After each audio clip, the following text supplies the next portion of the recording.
Nul ne peut vraiment servir le Seigneur sans savoir ce que signifient ces paroles. Ils s'approcheront de moi et me serviront. Ézéchiel 44, 15. Ni, d'autre part, saisir également cette autre portion de l'Écriture. Ils se tiendront devant moi pour me servir.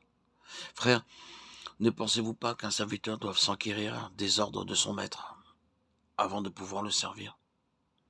Il n'existe que deux sortes de péchés aux yeux du Seigneur.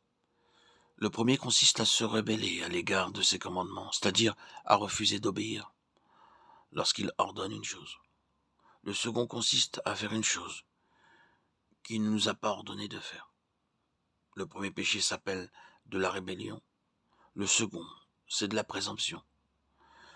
Le premier consiste à ne pas faire ce que le Seigneur demande, et l'autre à faire ce que le Seigneur ne nous a pas demandé de faire.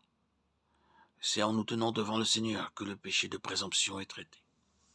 Frères et sœurs, parmi tout ce que vous avez fait pour le Seigneur, qu'est-ce qui correspondait réellement à un ordre de sa part? Qu'avons-nous accompli et qui découlait directement de ses instructions? N'avez-vous pas fait des choses uniquement parce qu'elles étaient bonnes? Permettez-moi de dire que rien ne porte plus atteinte aux intérêts du Seigneur que les bonnes choses. Les bonnes choses sont bien souvent les plus grandes entraves à l'accomplissement de sa volonté.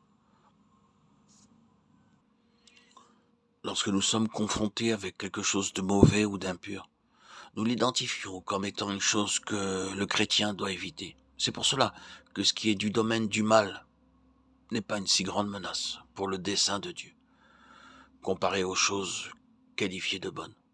Vous pouvez penser, cette chose ne sera pas mauvaise, ou bien cette chose est la meilleure qui puisse être. Alors vous la faites sans même vous soucier de savoir si c'est la volonté de Dieu. Oh, nous qui sommes ses enfants, tous nous savons que nous ne devons rien faire de mauvais, mais nous croyons que si notre conscience ne nous l'interdit pas, ou si cette chose est perçue comme étant bonne, il y a assez de raisons de l'accomplir. Cette chose que vous avez l'intention de faire peut très bien être parfaitement bonne.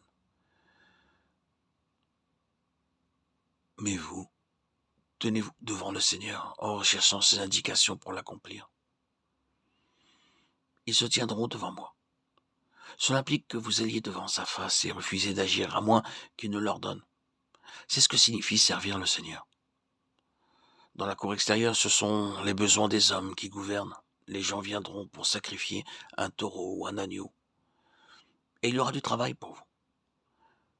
Mais dans le lieu très saint règne la solitude. Vous ne rencontrez aucune âme.